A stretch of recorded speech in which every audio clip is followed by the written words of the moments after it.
All right, welcome into New York City. I'm Bill Reiter. Thank you for being here on Reiter's Block. We got a great show planned for you. Cory Littleton was all over the field in the NFC Championship game a few days ago. From the Rams, linebacker going to join me here on the show, talk about the upcoming Super Bowl him and his teammates have earned their way toward. And this is exciting. Adrien Broner walked off the show last week. He's coming back to make amends. That's some NBA talk, and a whole lot more starts right now.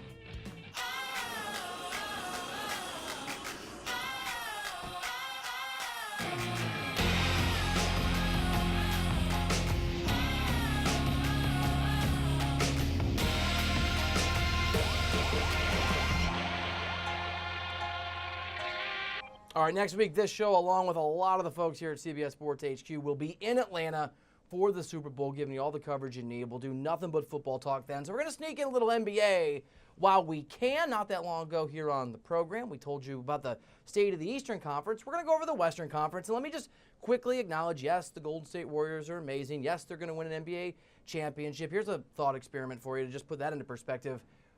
Take the 5 best players on that Golden State team. Now the Boogie's there. Figure out where that 5th guy ranks, and you have, what? Warriors have 5 of the top 25 players in the NBA? 30?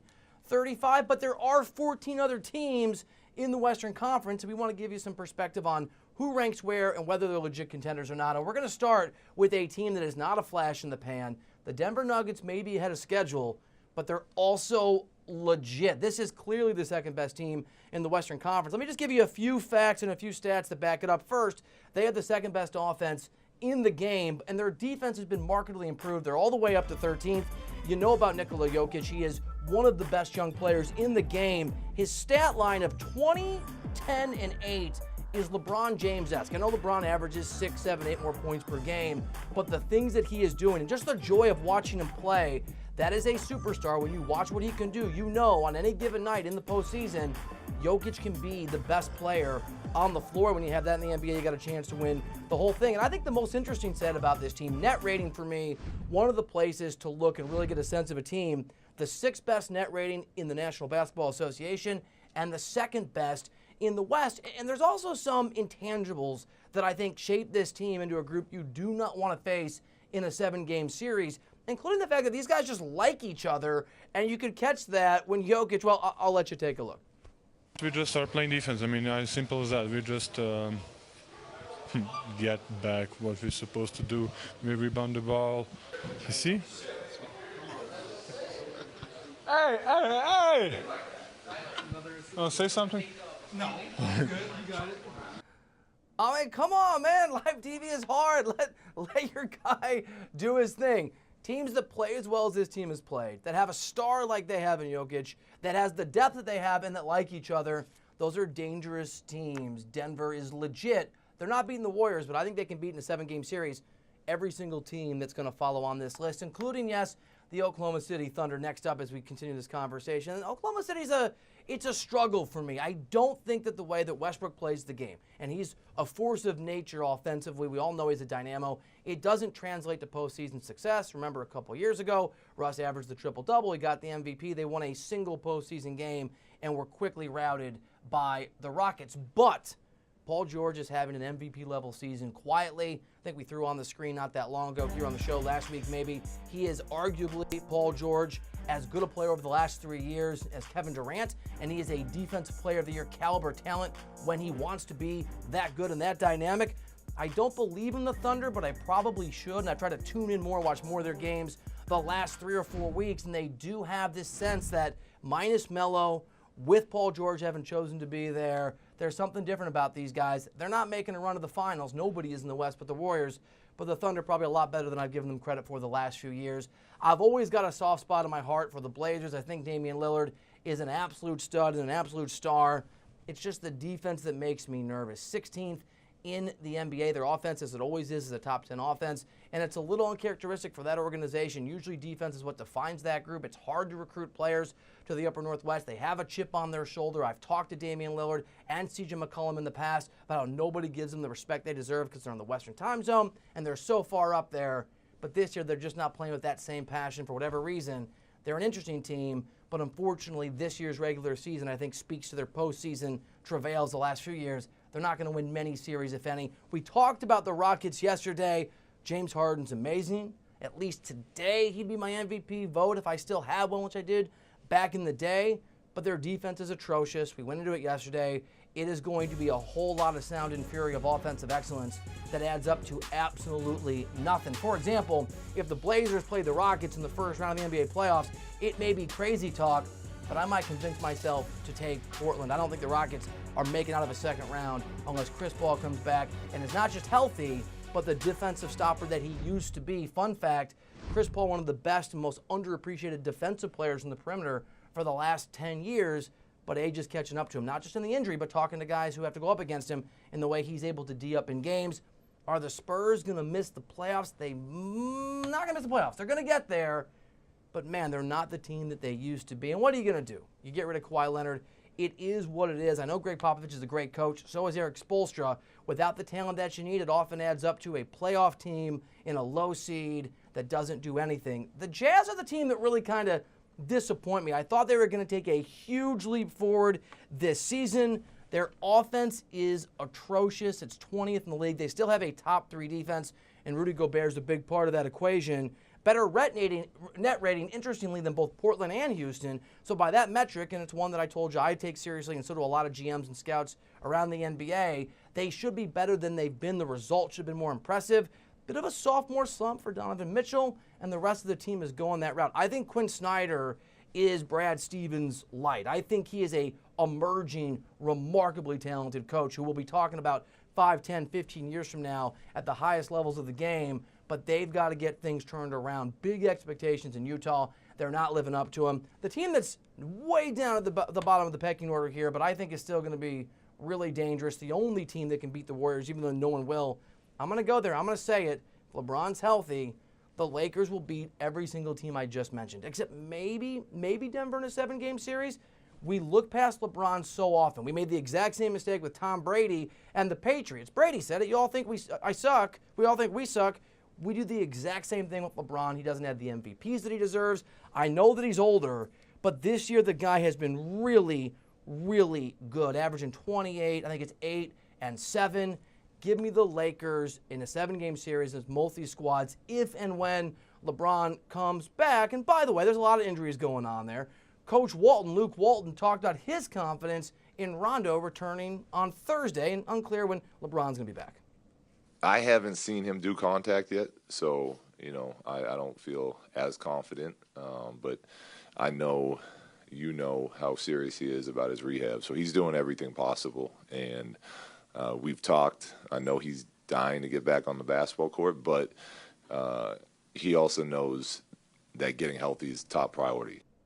All right, we got to get on to Cory Littleton, but I want to give some respect to some other teams. The Kings have been an interesting team this year. They're not in the top 18 in offense or defense, but a fun fact for you, I think the future is bright there. Their top 5 scorers are ages 19 to 26. Each of these guys average 12 or more. Average age of those guys, 23.4. That Kings team is one of those league pass teams where you sit late at night, you drink a beer, and you watch the game, not because they're going to win, because I think you're glimpsing a future that's going to be really exciting a couple years down the road. It's the opposite situation in Memphis. The glory days are over. It was an amazing run. I know these guys are close to the heart of Memphis. You got to move on from Marc Gasol. You got to move on from Mike Conley. It is time for the ultimate rebuild. And while the Mavs aren't going to make the playoffs probably this year, Luka Doncic might be the most exciting young player in the NBA. He's certainly the most exciting rookie in the NBA. I know that's a big statement. If you haven't caught a Dallas game, do it for Doncic. The guy is absolutely a freak of nature and talent, and one of the best teenagers we've ever seen in the game. All right, we're going to move on to some NFL talk. A lot of that coming up here on the show in the days and week ahead here on CBS Sports HQ as well. Cory Littleton, linebacker for the Rams, joins me here on the program in just a minute.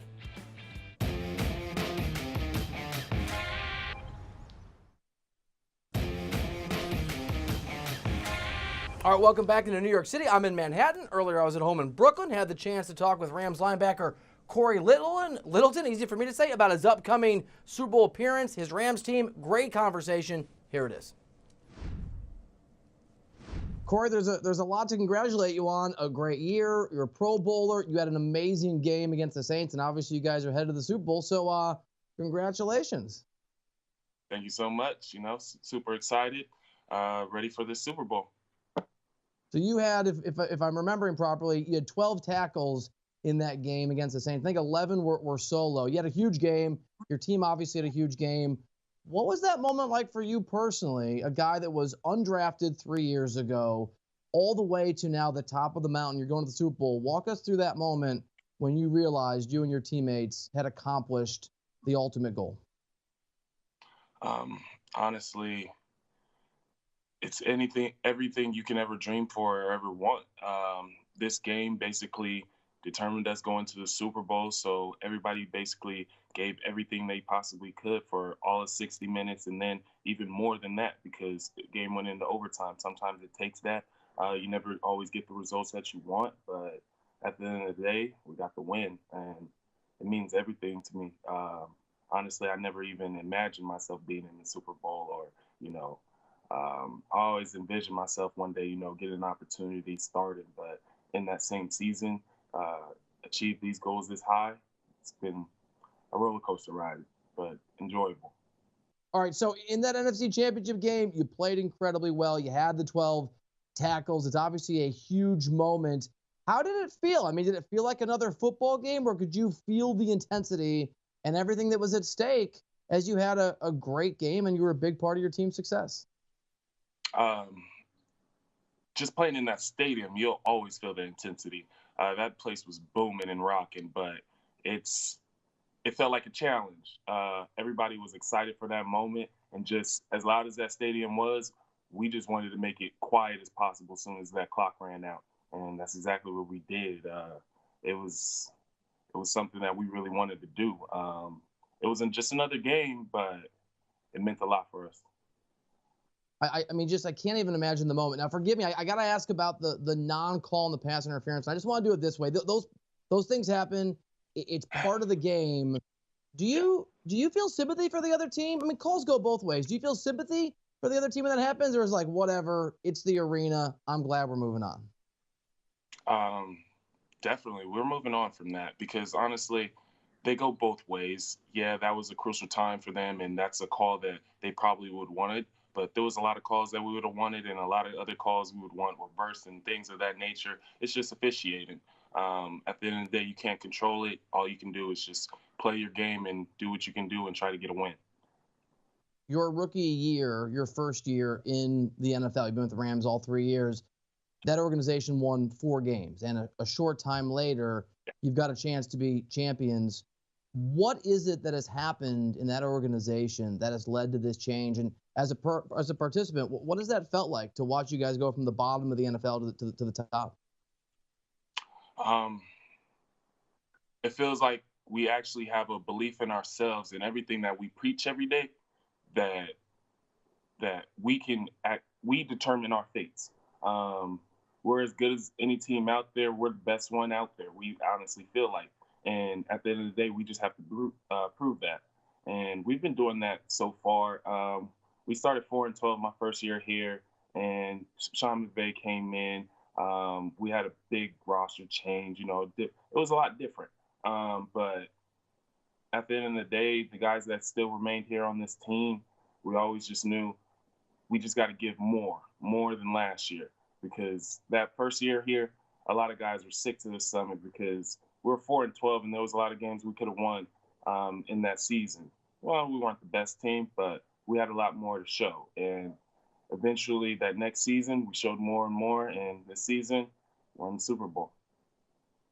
Your coach, Sean McVay, has become, and he's earned this, a celebrity in NFL circles. I mean, he is markedly younger than some of the guys you guys will be competing against, including the quarterback on the other side of the equation. When friends and family come up to you like, "Hey, Cory, seriously, what's Coach like? Like, what's he like behind the scenes? What is he like behind the scenes? Who is this guy?" I can honestly say he doesn't fake anything. He's exactly who you see. He's a high energy guy. He's a guy that listens to his players, relates to his players, and we all just work together. You know, our whole thing is everyone's coachable inside our facility, even coaches themselves. And communication is the main thing. And he really hones into that, and that I think that's what makes him special. winning a Super Bowl is never easy. You guys are to do it are going to have to go through one of the great quarterbacks of all time in Drew Brees down in the Dome. Now that's done. Next up, it's maybe the greatest coach of all time and the greatest quarterback of all time. As you look at the tape, as you prepare, what are some of the things you need to do as an individual and your defense need to do as a squad to try and slow down that very impressive offense? We have to continue to be ourselves, who we've been showing who we are in these playoffs. We have to continue to be that physical team, control the line of scrimmage, force them in down and distances that make it a known passing down for us in situations where we can control the outcome and make sure they don't have any explosive plays. Explosive plays keep drives alive, and that results to points. As long as we make sure we keep them in down and distances that they don't like, we can control it, get some turnovers, we'll be all right as a defense. You know, I've been to a lot of Super Bowls as a media guy, right? And the intensity and the energy is remarkable. And I've heard guys who have competed in the Super Bowl say there's nothing like it. The experience once you get there, once you get to, for you guys, Atlanta.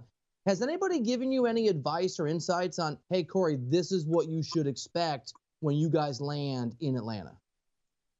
I keep hearing stories and stuff like that, like all of the merchandise that we're going to see, like the stuff we're going to see coming in our room. I signed with Nike, stuff from them or whatever. And then just the whole atmosphere with all the people around and things like that.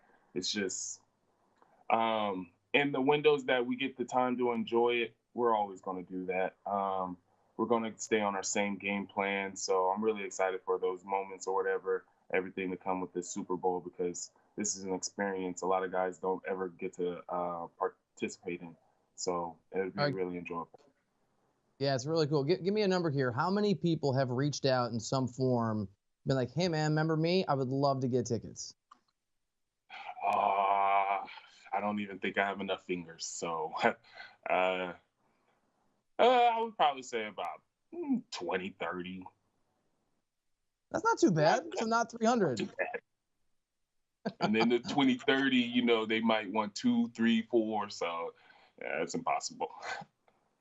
Well, it's very cool. You're from outside, I think, of San Diego. You're playing for that team now in Southern California. Congratulations to you and to the Rams. I know it's going to be an intense week and a half, and really appreciate you making the time. Congrats on your individual success and your team success. We'll be watching you in Atlanta next week. Thank you so much. What a good dude. Very nice of Cory Littleton to make some time.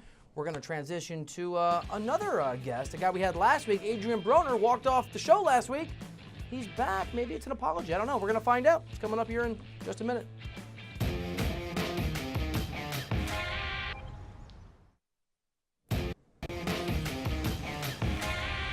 All right, welcome back into the show. Welcome back to New York City. I'm your host, Bill Reiter. We have 4 newly minted Hall of Famers in the game of baseball, and we're going to go inside the numbers on each of these legends, and we start with the number 425. This is the real legend of the group. Mariano Rivera was the first unanimous decision to make the Hall of Fame. He was on 425 out of 425 ballots. Not Ted Williams, not Babe Ruth, not Hank Aaron, not Willie Mays. Mariano Rivera, I will spare you my irrational tirade that I did on radio yesterday. How about .70? Rivera had the lowest and still has the lowest ERA in postseason history with a .70 earned run average in the playoffs. He gave up only 11 earned runs in his postseason career. We have landed more people on the moon than that, 12 such people.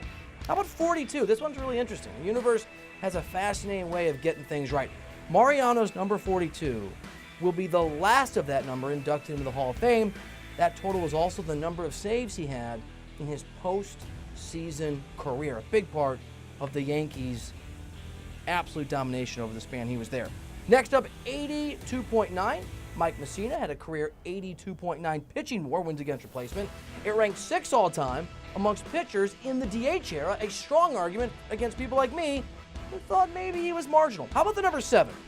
Mussina won 7 Gold Glove awards in the American League, tying him for the 5th all-time among pitchers. Greg Maddux leads all pitchers in Gold Gloves won in a career with 18. Next up is 2.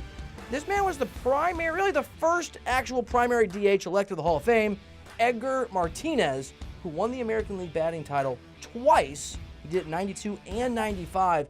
He was also the American League's RBI leader in 2000 with 145 runs batted in.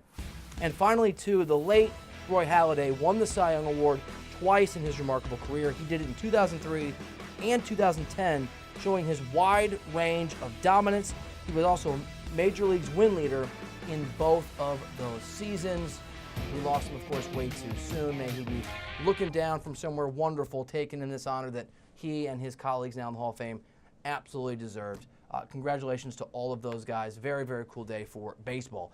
We had a big fight over the weekend. Didn't get to it yesterday. Had to catch you up on all the action from the NFL. But we didn't want to forget about our good friend Adrien Broner, who was on the show last week. He fought Manny Pacquiao, and despite what Broner said, Pacquiao utterly and totally dominated.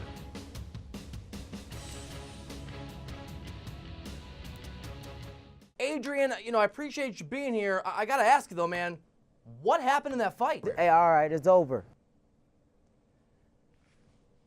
Yes, it is. That's true. All right, let's go to this direction.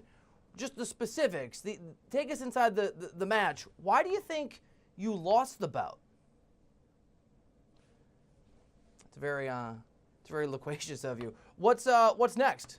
Everything goes under the rug and on to a new start, new chapter in my career. Next thing is a new start. All right, so this is going to be a little awkward, but the doubters actually turned out they were right about you, right? I'm really not worrying about the people who doubt me. And, what can I say? They hated on Jesus. I know they're going to hate on me. Yeah, what are you going to say? So knowing I put money on Pacquiao, which I did, what made you want to come back here on Writer's Block on CBS Sports HQ? You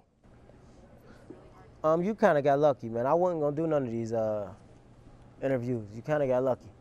So, just cherish this moment. I usually don't be this talkative. No, you're right. I got very lucky. It's true. I mean, this is, it's really cool of you to be here. Now that Pacquiao has manhandled you and humiliated you on national television, I mean, utterly, completely dominated you. Actually, felt bad for you. Was embarrassed for you. Made you look like a complete amateur in the ring. Are you going to root for him if he goes against Mayweather? Hey, all right, it's over. Adrien Broner, now the interview's over on our terms. Thank you so much for being here yet again. Adrien Broner, interesting guy. All right, we're signing off. We're back tomorrow. Thank you for being here on Writer's Block every day, 5 o'clock Eastern, 2 o'clock Pacific. Chris Hassel's taking over right now. Sportsline's coming up in 30 minutes. As always, appreciate you. We are back tomorrow here on Writer's Block. Hope you're back with us. Have a great evening.